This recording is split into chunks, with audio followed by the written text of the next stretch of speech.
বর্তমান সময়েও যদি কোনো মুমিনের উপর অত্যাচার করা হয়, নির্যাতন করা হয়, আর অন্য মুমিনরা যদি সাথে বসে বসে দেখে কোনো প্রতিবাদ না করে, তাহলে তারাও অপরাধী হিসাবে গণ্য হবে।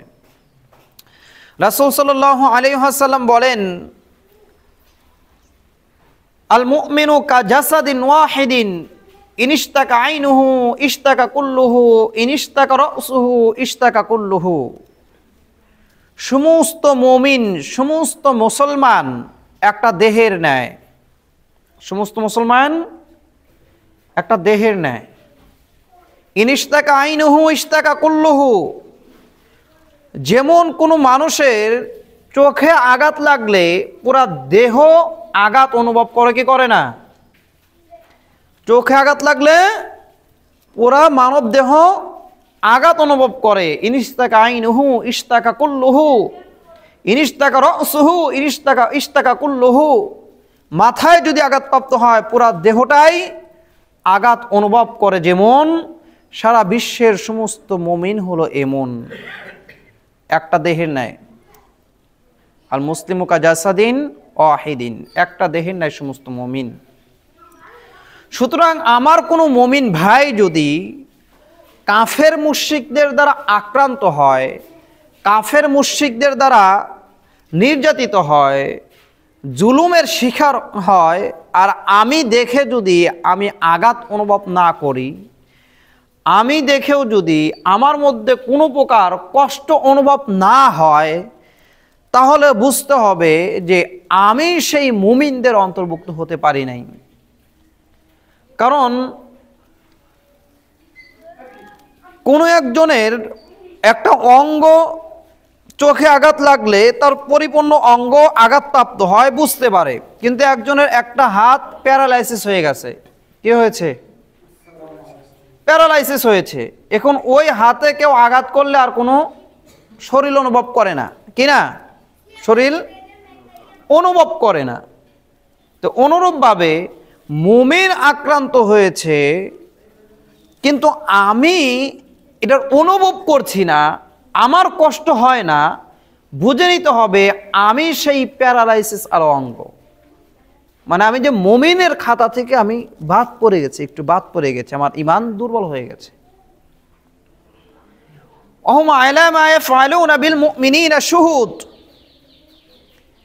কাফের মুশরিকরা মুমিনদের সাথে যে আচরণ করছে, যে ব্যবহার করছে, তাদেরকে হত্যা করছে, নির্যাতন করছে, আমি দেখেও আমার কষ্ট অনুভব হয় না, আমার শরীরে কোনো সেই মনে কোনো সেই আঘাতটা লাগে না, তাহলে বুঝতে হবে যে আমি সেই পচে যাওয়া অঙ্গ।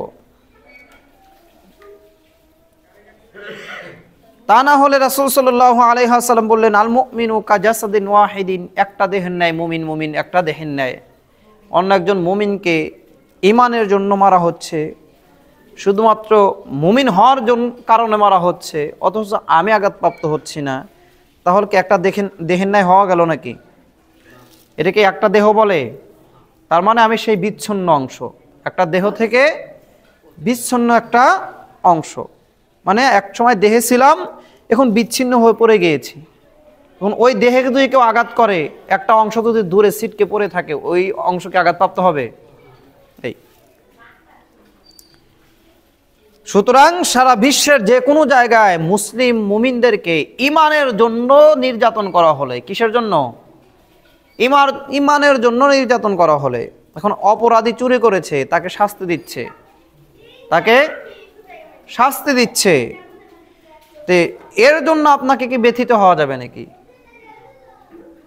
শাস্তি যোগ্য শাস্তি পাচ্ছে একজন ইসলামী বিধান অনুযায়ী শাস্তি প্রাপ্ত ব্যক্তি, এখন তার জন্য কি কষ্ট অনুভব করা যাবে নাকি? করা যাবে না। কিন্তু প্রকৃতপক্ষে ঈমানের জন্য, কিসের জন্য? ঈমানের জন্য নির্যাতন করা হচ্ছে, ঈমান আনার জন্য। আল্লাহ বলছেন, وما نقموا منهم إلا أن يؤمنوا بالله العزيز الحميد وما نقموا منهم إلا أن يؤمنوا بالله العزيز الحميد তাদেরকে অন্য কোনো কারণে নির্যাতন করা হচ্ছে না, শাস্তি দেওয়া হয় নাই, প্রতিশোধ গ্রহণ করা হয় নাই, একমাত্র পরাক্রমশালী প্রজ্ঞাময় প্রশংসিত আল্লাহ তাআলার উপরে ঈমান আনার কারণেই নির্যাতন করা হচ্ছে। কোন কারণে? ঈমান আনার কারণে। তাহলে মূলনীতি আছে না নাই? চুরি করে ধরা পড়েছে, আইন অনুযায়ী শাস্তি দিয়েছে, এর জন্য কি কষ্ট অনুভব করা যাবে নাকি?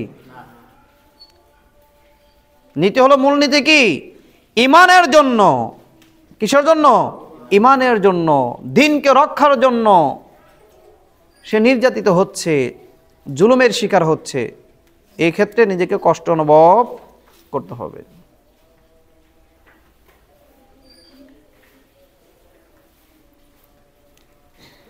কিছুদিন আগে আপনাদের দেখেছেন যে ঢাকা বিশ্ববিদ্যালয়ের সামনে থেকে অনেক কিছু দোকানপাট উঠিয়ে দিয়েছে, কিছু পাগলের মতো মানুষদেরকে উঠিয়ে দিয়েছে, কিছু এই টাইপের লোকদের দেখতে বৃদ্ধ উঠিয়ে দিয়েছে। এদেরকে যখন তাড়িয়ে দিচ্ছিল, এক জাতীয় লোক তারা কষ্ট অনুভব করছিল। যাদেরকে উঠিয়ে দিচ্ছিল তারা এই কলেজের শিক্ষার্থীদের মধ্যে গাঞ্জা, ইয়াবা, বিভিন্ন মাদক দ্রব্য সাপ্লাই দেয়। মাদক দ্রব্য কি করে? সাপ্লাই দেয়। পাগলের মতো বসে থাকে, মনে হয় পাগল, কিন্তু গাঞ্জা বিক্রি করে, ইয়াবা বিক্রি করে, মাদক দ্রব্য যা আছে এগুলো বিক্রি করে ছাত্রদের মাঝে। তো এদেরকে এখান থেকে সরানোর জন্য যখন পদক্ষেপ নেওয়া হলো, যখন তাদেরকে তাড়িয়ে দিচ্ছিল, আবার বারবার আসছিল, তাদেরকে আবার তাড়িয়ে দিচ্ছিল, তাদেরকে যখন তাড়ানো হয় তাদের ওই ব্যাগ ট্যাগ আবিজাবির মধ্যে থেকে গাঁজা বের হয়, এরপরে আরও যে কি জানেন ইয়াবা এই জাতীয় আরও কিছু বের হচ্ছিল, বিভিন্ন কি যেন আবার সিরিঞ্জ আছে, সিরিঞ্জ দিয়ে শরীরের মধ্যে মাদকের এইগুলা নিজের শরীরে সিরিঞ্জ দিয়ে ঢুকিয়ে নেয়। মাদকের নেশা কত বড় বোঝেন? মানে কতটুকু নেশা হলে যে মানুষ নিজের শরীরে সিরিঞ্জ ঢুকিয়ে মাদক নিতে পারে, কত কঠিন।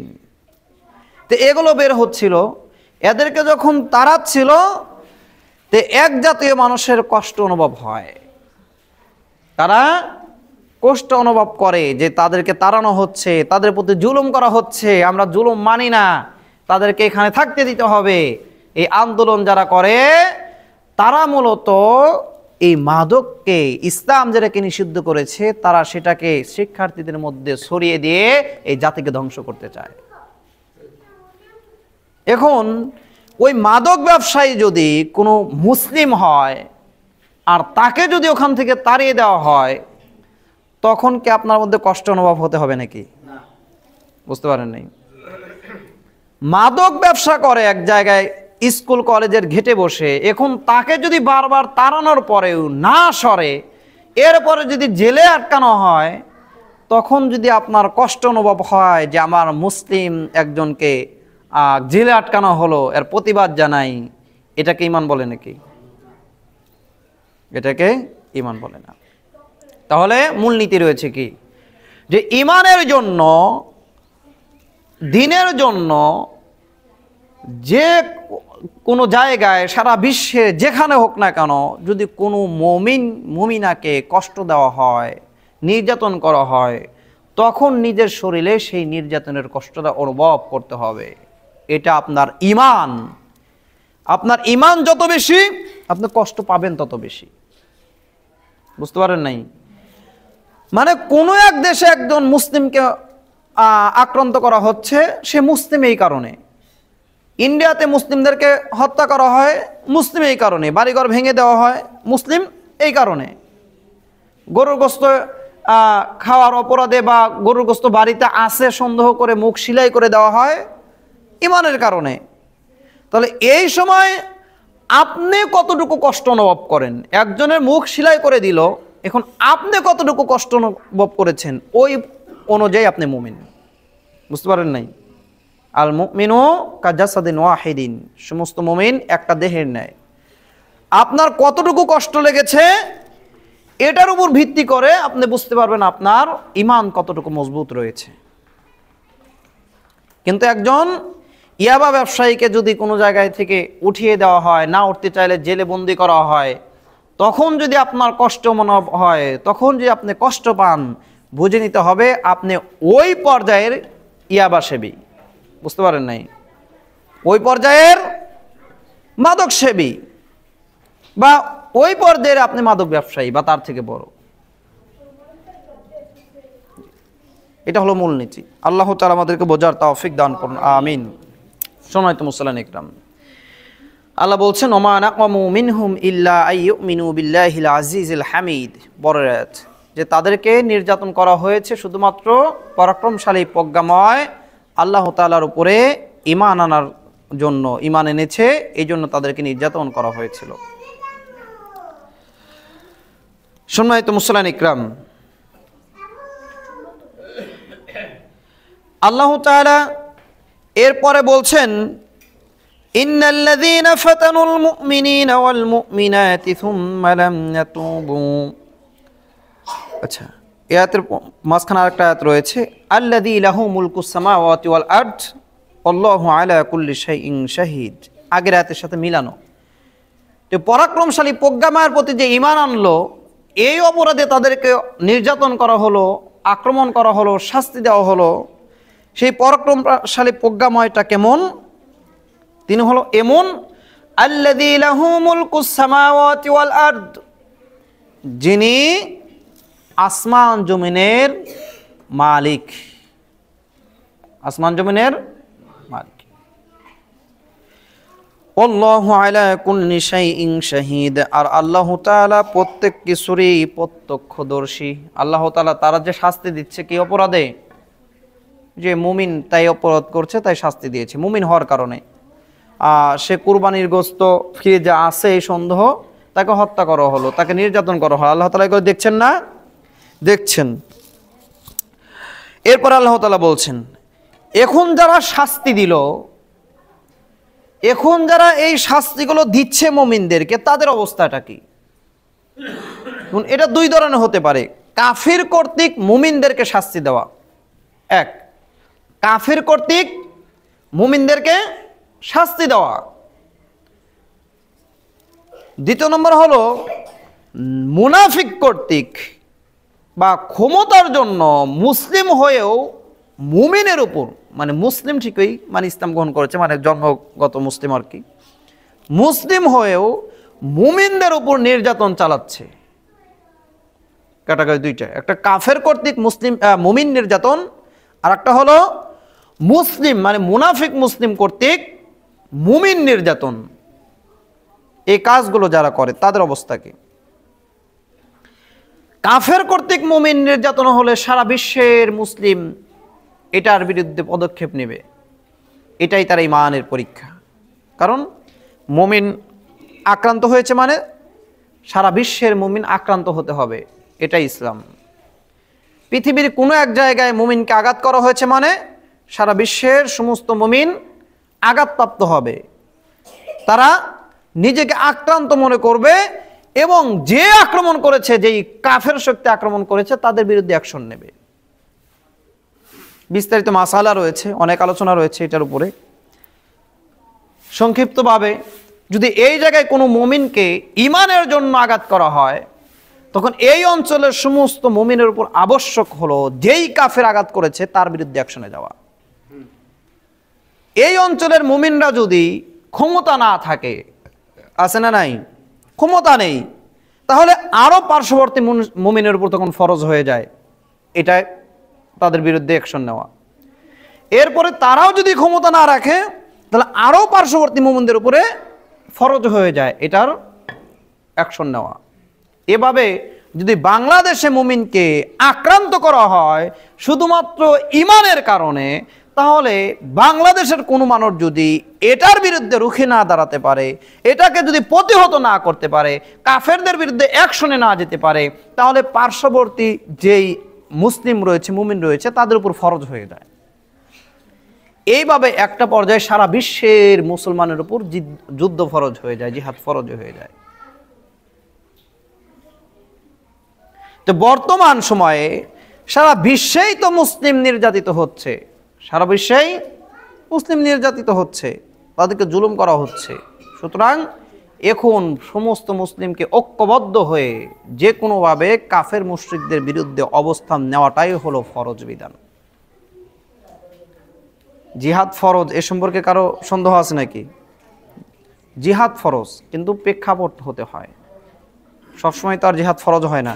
আমাদের উপরে কি আমাদের পাশের বাড়িতে কোনো একজন হিন্দু বাড়ি থাকতে পারে, এখন তাদেরকে হত্যা করা কি ফরজ নাকি? তাদেরকে হত্যা করা, তাদেরকে সামান্যতম নির্যাতন করাও হারাম, সামান্যতম নির্যাতন করাও কি হারাম। কিন্তু যখন বিধান আসবে, যখন মাসালা তার উপর প্রবর্তন হবে, তখন তার বিরুদ্ধে যুদ্ধ করা ফরজ। বুঝতে পারেন নাই? যাই হোক, বাংলাদেশের পরিস্থিতি সেদিকেই আগাচ্ছে, কারণ সারা বাংলাদেশের ইন্ডিয়ার হিন্দু কর্তৃক বাংলাদেশের হিন্দুরা একযোগ হয়ে বাংলাদেশের মুসলিমদের বিরুদ্ধে যে আক্রমণগুলো শুরু করেছে, বিশেষ করে মা বোনদের উপরে আক্রমণ শুরু করেছে, তার পরিস্থিতি খুবই ঘোলাটে হবে মনে হচ্ছে। আল্লাহ তো আমাদেরকে হেফাজত করবে, বলা আমিন। আমরা যেন কোনো অমুসলিমকে বিনা অপরাধে আঘাতপ্রাপ্ত না করি, এবং যখন প্রকৃতপক্ষে তাদেরকে আঘাত করাটা ইসলামী বিধান হয়ে যায়, তখন যেন পিছ পাও না হই, সেই তাওফিক আল্লাহ তাআলা আমাদেরকে দান করুন, আমিন। মানে আঘাতও করা যাবে না, আবার যখন ফরজ হয়ে যাবে তাদেরকে আঘাত করা, তখন মুনাফিকিও করা যাবে না। আল্লাহ বলছেন, এখন যারা মুমিনদেরকে আক্রান্ত করছে, আঘাত করছে, তাদের বিধান কি? আল্লাহ বলছেন, ইন্নাল্লাযীনা ফাতানুল মুমিনিনা ওয়াল মুমিনাতি সুম্মা লাম ইয়াতুবু ফালাহুম আযাবু জাহান্নাম ওয়া লাহুম আযাবুল হারিক। ইন্নাল্লাযীনা ফাতানুল মুমিনিনা ওয়াল মুমিনাতি সুম্মা লাম ইয়াতুবু, নিশ্চয় যারা মুমিন নারীদেরকে, মুমিন পুরুষদেরকে জুলুম করেছে, অত্যাচার করেছিল, হত্যা করেছে, বিভিন্নভাবে জেলে নিয়ে রেখেছে। বাংলাদেশে শুধুমাত্র মুমিন হওয়ার জন্য অনেককে জেলে নিয়ে রাখা হয় না ইতিপূর্বে? যার যত ঈমান বেশি ছিল তাদেরকে জেলে ততদিন রাখা হতো, যে যত হক কথা বলতো তাদের জেলে আটকে রাখা হতো। এদের বিচার কি? কাফেরদের বিচার তো আগেই শেষ, জাহান্নামে যাবে। কাফেরদের কোনো আবার হিসাব নিকাশ আছে নাকি আলাদা করে, যে তুমি দুইটা ভালো কাজ করেছিল, এটার প্রতিদান তোমাকে দেই? হ্যাঁ, ভালো কাজ কবুল হওয়ার জন্য শর্ত কি? প্রথম শর্ত আল ইসলাম অজিদ্দুহুল কুফর অল কাফিরু আমালুহু গায়রু মাকবুল। উসুল মনে রাখবেন, ভালো কাজ গ্রহণযোগ্য তখন হবে যখন সে মুমিন হবে, আর মুমিনের বিপরীত, ইসলামের বিপরীত হলো কুফর। সুতরাং কাফের আমল অগ্রহণযোগ্য। সারা বিশ্বের কাফের মুশরিকরা যতই ভালো কাজ করে, যতই মুমিনদেরকে দেখবেন মুমিনদেরকে এই খাওয়াবে সেই খাওয়াবে, আমল কি গ্রহণযোগ্য? তাদের আমল গ্রহণযোগ্য হলে সবচাইতে আগে জান্নাতে যাইতো রাসূল সাল্লাল্লাহু আলাইহি ওয়াসাল্লামের চাচাকে আবু তালেব, তাই তো যাওয়ার কথা। কারণ তিনি রাসূল সাল্লাল্লাহু আলাইহি ওয়াসাল্লামকে যেমনিভাবে প্রোটেক্ট করেছেন, সবসময় তাকে আগলে রেখেছেন, ইসলামেরও তার বিশাল ইসলামের জন্য অবদান রয়েছে, কিন্তু ঈমান আনেনি। কি করেনি? আপনার যতটুকু অবদান এই ইসলামের জন্য নেই, রাসূল সাল্লাল্লাহু আলাইহি ওয়াসাল্লামের চাচা আবু তালেবের তার থেকে বেশি পরিমাণে অবদান আছে ইসলামের জন্য। বুঝতে পারেন নাই? কিন্তু জান্নাতে যাওয়ার সুযোগ আছে তার। এই যে এত আমল, এত ভালো কাজ, রাসূল সাল্লাল্লাহু আলাইহি সাল্লামকে মারতে আসছে, নিজে বুক পেতে দিছে, আমাকে মারো তারপরে তার কাছে যাবা। আপনি এই সুযোগ পাইছেন কোনোদিন? রাসূল সাল্লাল্লাহু আলাইহি সাল্লামকে 3 বছর জেলে আটকে রাখা হয়েছিল, আপনারা জানেন হয়তো, পুরা পরিবার সহ।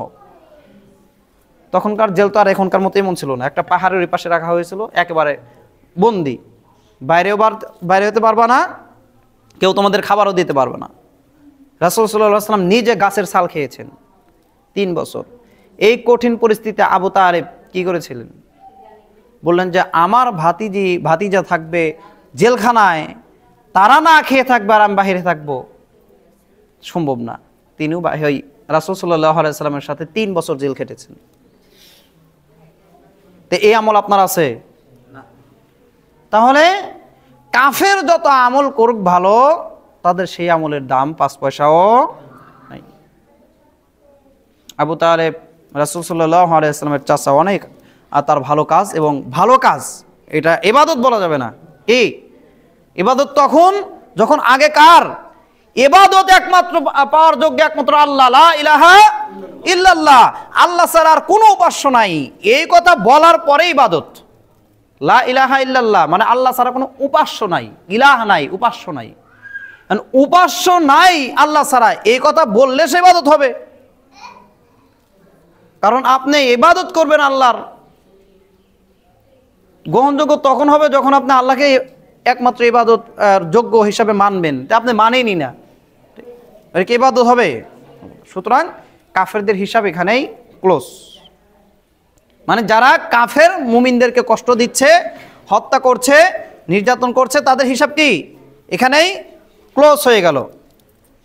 খালিদিনা ফিহা, তারা জাহান্নামে যাবে এবং চিরস্থায়ী হবে। কাফেররা জাহান্নামে যাবে এবং চিরস্থায়ী হবে। এখন আসলো তাহলে তওবা না করে যদি মারা যায়, আল্লাহ বলছেন ইন্নাল্লাযীনা ফাতানুল মুমিনিনা ওয়াল মুমিনাতি সুম্মা লাম ইয়াতুবু, মুমিনদেরকে, মুমিন নারীদেরকে, মুমিন পুরুষদেরকে নির্যাতন করেছে, তাদেরকে অত্যাচার করেছে, সুম্মা লাম ইয়াতুবু, অতবার তাওবা করে নাই। অতবার কি করে নাই? তাওবা করে নাই। মুমিনদেরকে নির্যাতন করেছে, পরে তাওবা করে নাই, ফালাহুম আযাবু জাহান্নামা ওয়া লাহুম আযাবুল হারিক, তাদের জন্য রয়েছে জাহান্নামের আযাব এবং আগুনের, আলাদা করে আবার আগুনের জাহান্নাম। আল্লাহ তাআলা জাহান্নাম বললেই তো এর মধ্যে আগুন পানি সবই আছে, তাই না? আবার আলাদা করে বলছেন ওয়ালাহুম আযাবুল হারিক। হারিক হলো কঠিন আগুন। কোন আগুন? কঠিন আগুনের আযাব তাদের জন্য আল্লাহ তাআলা নির্ধারণ করে রেখেছেন। তার মানে বোঝা গেল যে সাধারণ তওবা করলেও এই আযাব থেকে বাঁচা যায়।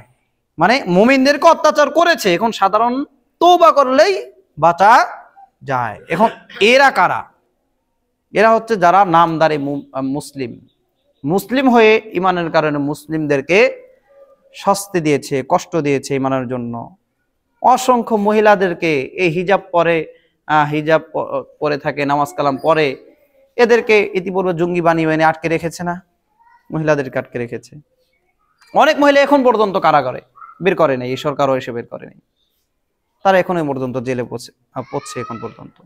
অসংখ্য আলেমদেরকে শুধুমাত্র ইন্ডিয়াকে খুশি করার জন্য, যারা বাংলাদেশপন্থী আলেম, যারা হকপন্থী আলেম, তাদেরকে জেলখানায় ঢুকিয়ে রেখেছিল, শাস্তি দিয়েছিল। কিন্তু যারা শাস্তি দিয়েছে তারাও কি নিজেদেরকে মুসলিম দাবি করে। তো এই সকল মুসলিমদের শাস্তি কি? তারা যদি তওবা করে ফিরে না আসে, তাহলে তাদের জন্য জাহান্নামের আযাব এবং আলাদা করে আবার হারিক, আযাবুল হারিক মানে আগুনের জাহান্নামের আলাদা করে শাস্তি তাদের জন্য আল্লাহ তাআলা নির্ধারণ করে রেখেছেন। তারা কি তওবা করেছে? তওবা হলো কেডা গোপনে তওবা করলে করতে পারে, তাই না? কিন্তু প্রকাশ্যেই তো দেখা যাচ্ছে, বলছে এইবার দেশে আসতে পারলে, আগে তাও বাঁচাইছে, এবার আর বাঁচাবো না। তার মানে তাদের তওবার যে কি অবস্থা বোঝা যায় না? মানে আগের বার কিছু বাঁচাইছে, এবার আর বাঁচাবো না, মাঝে মধ্যে ফোনে ফোনে এরকম করে ডায়লগ দিচ্ছে, বাঁচাবো না তাদেরকে। তো তার মানে তারা চুপ থাকলেও বোঝা যাইতো হয়তো ভিতরে ভিতরে তওবা করেছে, কিন্তু উল্টা আগের বার 2-4 জনকে নির্যাতন করেছে, এবার আর কাউকে বাঁচিয়ে রাখবে না। তার মানে এরা সেই একই অবস্থার উপরে এখন পর্যন্ত অটল রয়েছে। এদেরকে বলা হয় মুনাফিক মুসলিম। এই যুগে আপনি যাকে রাজনৈতিক কৌশল বলেন, রাসূল সাল্লাল্লাহু আলাইহি ওয়াসাল্লামের যুগে, আবু বকর রাদিয়াল্লাহু তাআলা আনহুর যুগে, ওমর রাদিয়াল্লাহু তাআলা আনহুর যুগে, ওসমান রাদিয়াল্লাহু তাআলা আনহুর যুগে, এরপরে আলী রাদিয়াল্লাহু তাআলা আনহুর যুগে, পরবর্তী অন্যান্য খেলাফতের আর যুগগুলোতে এগুলোকে মুনাফিক মুসলিম বলা হতো। মানে এই যুগে যাকে আপনারা রাজনৈতিক কৌশল বলেন, ওই যুগে তাদেরকে মুনাফিক বলা হতো। বুঝতে পারেন নাই? মাল একই মাল, কি একই মাল। আগে যে মুনাফিক ছিল, এখন তারা বলবে আমি, এটা হলো রাজনৈতিক কৌশল। একই জিনিস, কোনো পার্থক্য নাই। ইন্নাল মুনাফিকিনা ফিদ দারকিল আসফালি মিনান নার, মুনাফিকরা জাহান্নামের সবচাইতে গভীরে নিচে থাকবে, সবচাইতে নিচে থাকবে। যারা রাজনৈতিক কারণে মুমিন বা ইসলামের বিরুদ্ধে অবস্থান নেয়, কাফের মুশরিকদের সাথে ঐক্য করে, তাদেরকে রাসূল সাল্লাল্লাহু আলাইহি ওয়াসাল্লামের জামানায়, সাহাবীদের জামানায়, খেলাফতের জামানায় তাদেরকে মুনাফিক বলা হতো। কি বলা হতো? মুনাফিক বলা হতো। এখন আপনারা মুনাফিক হবেন না, রাজনৈতিক কৌশল বলবেন, মিছা কথা, সরাসরি বলবেন যে আমরা এই যুগের মুনাফিক। মুনাফিকরা কি মুনাফিক বলে নাকি নিজেকে? সেদিকে কি বলতো নাকি? কিন্তু আমাদেরকেও চিনে নিতে হবে। সেই যুগে কোন মুসলিম অঞ্চলের শাসক বা অঞ্চলের নেতা যদি কোনো কাফেরের সাথে গোপনে কোনো সামান্যতম চুক্তি করত গোপনে, তাহলে সে মুনাফিক, সে ইসলামের সাথে গাদ্দারি করেছে বলে বিবেচিত হতো। আজকে তারা নিজেদেরকে ওই একই জিনিস তারা নিজেদেরকে রাজনৈতিক কৌশল হিসাবে প্রচার করে বেড়ায়। মূলনীতি শিখে রাখেন, ছোট্ট মূলনীতি। আগের যুগের মুনাফিকদের কাজ কি ছিল? পিছন থেকে ছুরি মারা নাকি? এতটুকুই না, পিছনে থেকে মুমিন মুসলমান দাবি করে সে কাফের মুশরিকদের সাথে গোপন চুক্তি করে বেড়াতো। ওই একই কাজ যদি এখনকার কোনো মানুষের মধ্যে বা কোনো ব্যক্তির মধ্যে দেখেন, মনে করেন এটা মুনাফিক, সেই যুগের মুনাফিক। কিন্তু তারা নিজেদেরকে বলবে যে আমরা হলো রাজনৈতিক দল হতে পারি। জেনে রাখবেন, মুনাফিক চেনা সহজ উপায়। তো সব মিলিয়ে এই বর্তমান সময়ে যে সকল মুনাফিক গুলো মুমিনদেরকে কষ্ট দিয়েছে কিন্তু তওবা করে নাই। কি করে নাই? তওবা করে নাই। আল্লাহ তাআলা বলছেন ফালাহুম আযাবু জাহান্নামা ওয়া লাহুম আযাবুল হারিক, তাদের জন্য জাহান্নামের আযাব রয়েছে এবং আগুনের আযাবও তাদের জন্য আল্লাহ তাআলা নির্ধারণ করে রেখেছেন। আল্লাহ তাআলা আমাদেরকে বোঝার তৌফিক দান করুন, আমিন। সম্মানিত মুসলিম ইকরাম, এরপরে আল্লাহ তাআলা এর পরের আয়াতে যে আলোচনা করেছেন, সূরা বুরুজের আমরা আলোচনা করছিলাম 11 নম্বর আয়াত, তিনি বলছেন ইন্নাল্লাযীনা আমানু ওয়া আমিলুস সলিহাতি ফালাহুম জান্নাতুন তাজরি মিন তাহতিহাল আনহার যালিকাল ফাওজুল কাবীর। এখন কথা হলো, যে সকল মুমিনদেরকে এই যে হত্যা করে দেওয়া হলো না, ওই যে বলে গেছেন নাকি আসহাবে উখদুদ, গর্তের যারা ছিল তাদের মুমিনদেরকে হত্যা করে দেওয়া হলো। এরপরে ভারতের মুসলমানদেরকে হত্যা করে দেওয়া হলো, আলোচনা গেছে না? এরপরে মুমিন হওয়ার কারণে জেলে আটকে রেখে রেখে যাদেরকে নির্যাতন করা হলো, হত্যা করা হয়েছে না? এই সকল মুমিনদের এখন কি হবে?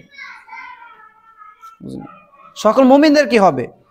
এই সূরাটা আল্লাহ তাআলা সুন্দর সুন্দর আলোচনা করেছেন যে সকল আসহাবে উখদুদের যেই মুমিনগণ ছিল যাদেরকে পুড়িয়ে দেওয়া হলো, তাদের বিধান কি, এবং বর্তমান ভারতে বা বাংলাদেশে মুমিনদেরকে হত্যা করা হচ্ছে, তাদের বিধান কি।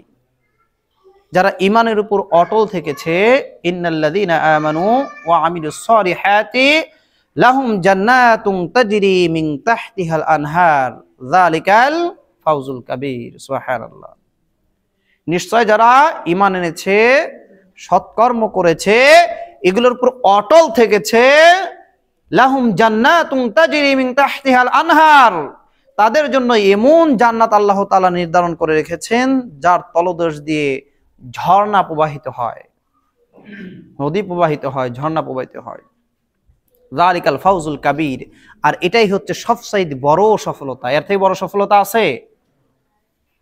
যে সকল মুমিনদেরকে হত্যা করা হলো শুধুমাত্র ঈমানের জন্য, কিন্তু হত্যা হওয়ার আগ পর্যন্ত সে ঈমানের উপর অটল থাকলো। আর কোন মুমিনের মৃত্যু শহীদি মৃত্যুর একটা পিঁপড়ে কামড় দেওয়ার থেকে বেশি কিছু নয়। এতটুকু কষ্টতে সে মৃত্যুবরণ করলো। যালিকাল ফাওজুল কাবীর, আল্লাহ বলছেন এটাই হচ্ছে সবচেয়ে বড় সফলতা। এখন তার জন্য জান্নাত আল্লাহ নির্ধারণ করে রেখেছেন যার তলদেশ দিয়ে ঝর্ণা প্রবাহিত হয়। সুবহানাল্লাহি বিহামদিহি সুবহানাল্লাহিল আযীম।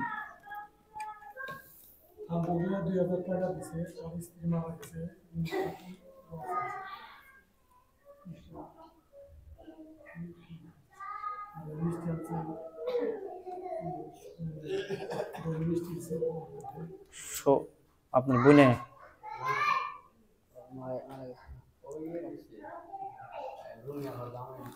আচ্ছা, যাই দেখ। ইন্নাল হামদুলিল্লাহি ওয়াহদা ওয়াসসালাতু ওয়াসসালামু আলা মান লা নাবিয়্যা বা'দা আম্মা বা'দ। সম্মানিত মুসলিম ইকরাম, আমরা সূরা বুরুজ নিয়ে আলোচনা করছিলাম। তাহলে মুমিনদের অবস্থা কি হলো? যে তাদের জন্য আল্লাহ তাআলা জান্নাত রেখে দিয়েছেন। সুতরাং ঈমানের উপর শেষ দিন পর্যন্ত, শেষ সময় পর্যন্ত অটল থাকার নামই হলো যালিকাল ফাউজুল কাবীর, এর নামই হলো বিশাল সফলতা। ইনশাল্লাহ আমরা পরের সপ্তাহে শেষ করে দেব, এই সপ্তাহ আগাচ্ছি না। আল্লাহ তাআলা তৌফিক দান করলে আমরা পরবর্তী সপ্তাহে বাদবাকি আয়াতগুলো শেষ করব। তো আমরা এ পর্যন্ত যে আলোচনা করলাম, গত সপ্তাহ বা আগের সপ্তাহগুলো থেকে যে আলোচনাগুলো করলাম, আল্লাহ তাআলা বুরুজ সম্পর্কে আলোচনা করেছেন। ওয়াসসামা ইদাতিল বুরুজ, আকাশের বিভিন্ন কসম করেছেন। করার পরে তিনি বলছেন যে কুতিলা আসহাবুল উখদুদ, উখদুদের অধিবাসীরা ধ্বংস হয়ে গেছে।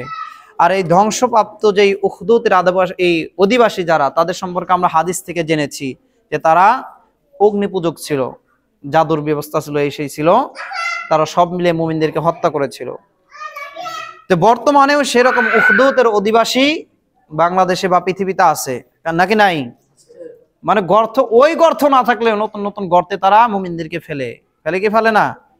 মুমিনদেরকে নতুন নতুন গর্তে ফেলে তাদেরকে হত্যা করে। বিভিন্ন গর্ত, কত রকমের গর্ত, চেয়ারে বসে তাদেরকে হিট দিয়ে হত্যা করছে, মানে গুলি করে হত্যা করে। পুলিশ এগুলো করছে না? পুলিশ এগুলোই তো করছে, গুলি করে হত্যা করে মাটির নিচে পানির মধ্যে গলায় কলসি বেঁধে ডুবিয়ে দিয়েছে। একই কাজ। এগুলা উখদুদের অধিবাসী, এরা ধ্বংস হয়েছে। কুতিলা আসহাবুল উখদুদ, উখদুদের অধিবাসী যারা ইতিপূর্বে ছিল, আবার নতুন নতুন যারা আসহাবে উখদুদ জন্ম নেবে, তারা প্রত্যেকেই কি ধ্বংসপ্রাপ্ত হয়ে যাবে। আর মুমিনদের জন্য আল্লাহ তাআলা রেখেছেন জান্নাত, যেই জান্নাতের তলদেশ দিয়ে ঝর্ণা প্রবাহিত হয়। সুতরাং আমরা ততক্ষণ পর্যন্ত ঈমানের উপর অটল থাকব যতক্ষণ পর্যন্ত না আমাদের নিকটে মৃত্যু চলে আসে। আল্লাহ তাআলা সেই তৌফিক দান করুন, বলে আমিন। হে আল্লাহ, মসজিদে অনেকেই অনেক সময় অনেক কিছুই দান করে মসজিদকে উন্নত করার জন্য। অনেকে বলে, অনেকে বলে না। আল্লাহ প্রত্যেকের দানগুলোকে কবুল করেন, বলে আমিন। আল্লাহ, আমাদের মধ্যে যারা উপস্থিত হতে পারে নাই, মসজিদে আসতে পারে নাই, আল্লাহ তাদেরকে আপনি মসজিদে আসা তৌফিক দান করুন, বলে আমিন। আল্লাহ তাদেরকে আপনি হেদায়েত দান করুন, বলে আমিন। আল্লাহ, যারা 5 ওয়াক্ত সালাত আদায় করে না, তাদের 5 ওয়াক্ত সালাত আদায়